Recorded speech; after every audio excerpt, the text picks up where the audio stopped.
एक टोकरी भर मिट्टी। माधवराव सप्रे। किसी श्रीमान जमींदार के महल के पास एक गरीब अनाथ विधवा की झोपड़ी थी। जमींदार साहब को अपने महल का हाता उस झोपड़ी तक बढ़ाने की इच्छा हुई। विधवा से बहुत कहा कि अपनी झोपड़ी हटा ले, पर वह तो कई ज़माने से वहीं बसी थी। उसका प्रिय पति और इकलौता पुत्र भी उसी झोपड़ी में मर गया था। पतोहू भी एक 5 बरस की कन्या को छोड़कर चल बसी थी। जब उसे अपनी पूर्व स्थिति की याद आ जाती तो मारे दुख के वह फूट फूट कर रोने लगती थी। और जब से उसने अपने श्रीमान पड़ोसी की इच्छा का हाल सुना, तब से वह मृत प्राय हो गई थी। उस झोपड़ी में उसका मन लग गया था कि बिना मरे वह वहाँ से नहीं निकलना चाहती थी। श्रीमान के सब प्रयत्न बेकार हो गए। तब वे अपनी जमींदारी की चाल चलने लगे। बाल की खाल निकालने वाले वकीलों की थैली गरम कर उन्होंने अदालत से झोपड़ी पर अपना कब्जा करा लिया और विधवा बुढ़िया को वहाँ से निकाल दिया।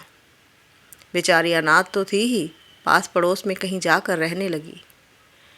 एक दिन श्रीमान जमींदार उस झोपड़ी के आसपास टहल रहे थे और लोगों को काम बतला रहे थे कि वह विधवा हाथ में टोकरी लेकर वहाँ आ गई। श्रीमान जमींदार उसको देखते ही अपने नौकरों से कहा कि इस बुढ़िया को यहाँ से हटवा दो।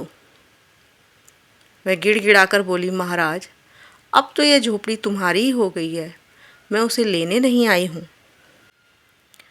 महाराज क्षमा करें तो एक विनती है। जमींदार साहब के सिर हिलाने पर उसने कहा, जब से यह झोपड़ी छूटी है तब से मेरी पोती ने खाना पीना छोड़ दिया है। मैंने बहुत कुछ समझाया पर वह नहीं मानती। यही कहती रहती है कि अपने घर चलो, अपने घर चलो, वहीं रोटी खाऊंगी। अब मैंने ये सोचा कि इस झोपड़ी में से मैं एक टोकरी भर मिट्टी लेकर उसी का चूल्हा बनाकर उस पर जब रोटी पकाऊंगी तो शायद वो खुश हो जाए। इससे भरोसा है कि वह रोटी खाने लगेगी। महाराज, कृपा करके मुझे आज्ञा दे दीजिए कि मैं इस टोकरी में मिट्टी ले जाऊं। श्रीमान जी ने कुछ सोचा और फिर आज्ञा दे दी। विधवा झोपड़ी के भीतर गई। वहाँ जाते ही उसे पुरानी बातों का स्मरण हुआ और उसकी आंखें आंसुओं से भर गई। उसकी आंखों से आंसू की धारा बहने लगी। अपने आंतरिक दुख को किसी तरह संभाल कर उसने अपनी टोकरी भर मिट्टी से भर ली और हाथ से उठाकर बाहर ले आई।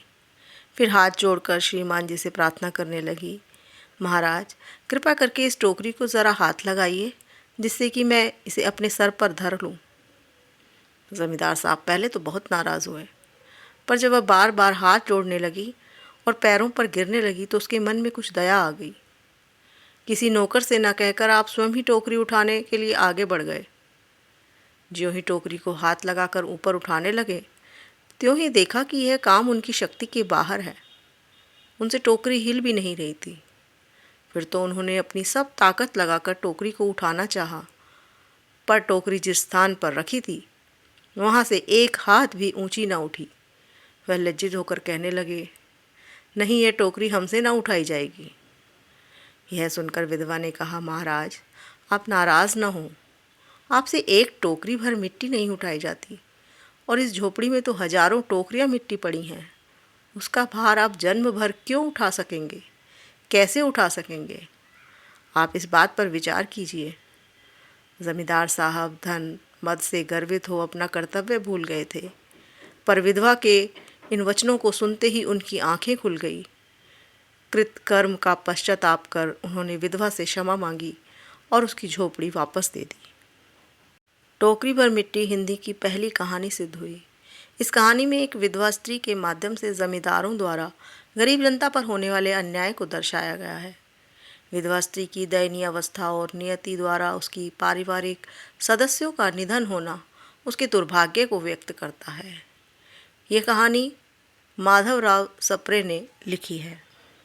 इस कहानी का मुख्य उद्देश्य संपन्न वर्ग के लोगों द्वारा निर्धनों और असहायों का शोषण किए जाने की और सबका ध्यान आकृष्ट कराना है। जिस तरह ज़मींदार को अपने महल के आगे विधवा की झोपड़ी खटकी और उनसे विधवा को वहाँ से हटाने को मजबूर कर दिया गया।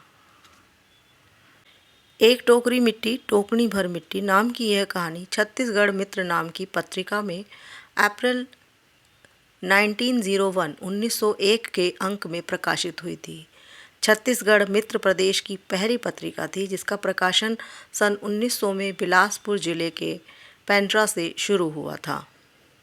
आज बस इतना ही। चैनल पर नए हैं तो चैनल को सब्सक्राइब कर लीजिए और मुझे शालिनी को आज्ञा दीजिए। अगली कहानी के साथ जल्द ही मिलते हैं। धन्यवाद।